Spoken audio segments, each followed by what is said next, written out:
These two explosions and heavy gunfire. People are being rushed to safety. Several cars were ablaze by the building's entrance. Nairobi police say they have cordoned off the area. It is unclear at this point who is behind the attack, but we are monitoring this story for you. We are going to go live now for more from Catherine Soy, who is joining us on. 1,000 who are there, and I've been seeing some pictures that are coming out of that scene in Dusit. This is, as you mentioned, a huge complex with restaurants, high-end restaurants and offices, banks and things like that.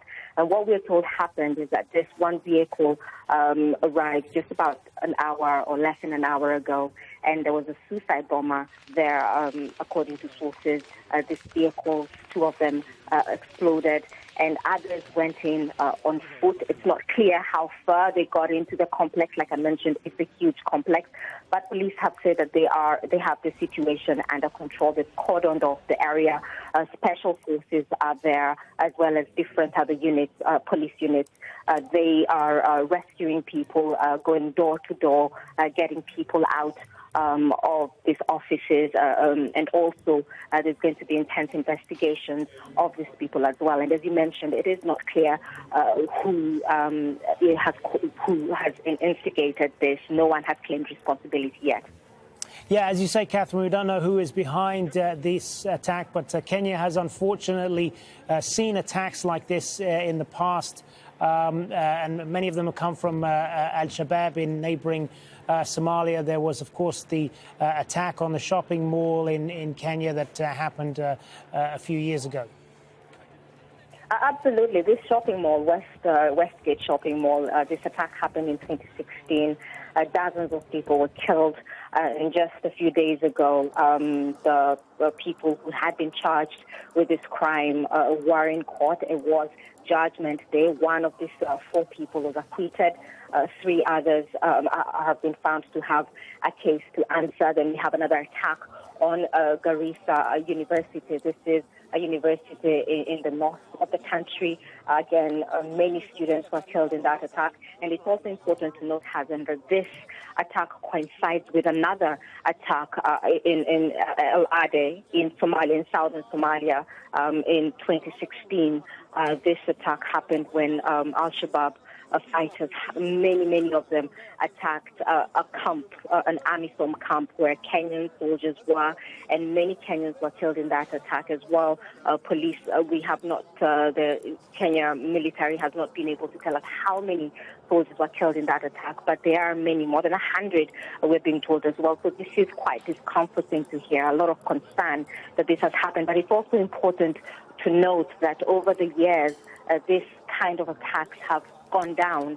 Police have been able to avert many attacks, many attempts to attack various places. But we also know that there are several areas in the country. We talk about the north, we talk about parts of the coast as well that are still very unsafe. Al-Shabaab fighters are said to be hiding out in a forest, for example, in the coast called Boni Forest, where the military and different police units are camped out there trying to get them out. This has been very difficult. The police saying that they have been able to thwart many attempts to attack various places in the country.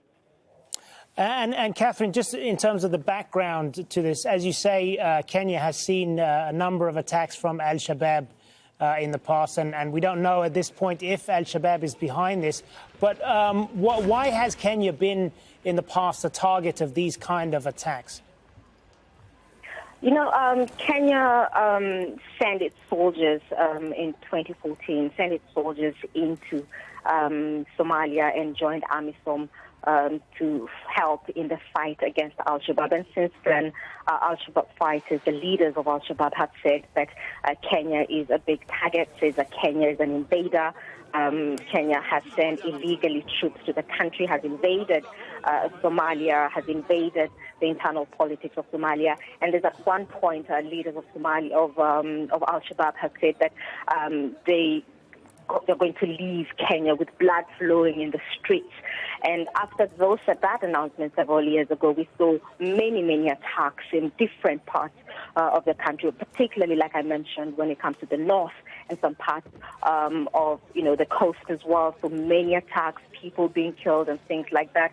And then again, there's been a lot of discrimination and marginalization of people in the Kenyan coast. So a lot of people are saying that many Kenyans, especially Muslim Kenyans, are, being used and being targeted by Al-Shabaab fighters to wage a war in the country, that we have Al-Shabaab cells in the country. And this is what police are saying they're trying to get rid of, these cells that are in the country because of all this ongoing conflict between, the police and, the Muslim community in the country. So because of that, we have seen attacks in previous years. But like I mentioned, these attacks have gone down.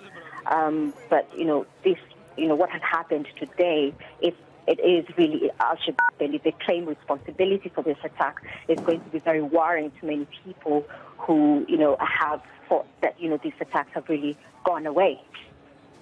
All right, Catherine, we'll let you go and gather more on this developing story for us. For the moment, Catherine Soy on the line from Diani in Kenya. And we're just getting some reaction now from witnesses on the scene. Let's listen into some of that. I found my colleagues running everywhere. Everybody was just running everywhere. Yeah. So I went to our office. We have an academic office, air conditioned. I hid myself in the fridge, in fact. Yeah, I had been in the fridge. There was shooting inside. Yeah. Do you have any idea how many attackers might be there? No, I didn't see an attacker, but actually I saw a dead person from the window. All right, more on this story as and when we get it. Just to remind you, an attack in an upscale hotel complex in Kenya's capital, Nairobi. An ongoing attack at the moment. Witnesses saying heavy gunfire was heard. Police are at the scene and they are calling it a terror attack. No word on who was behind this or any sort of numbers on casualties at this point in time. But we will, of course, keep you updated with the latest developments from Nairobi.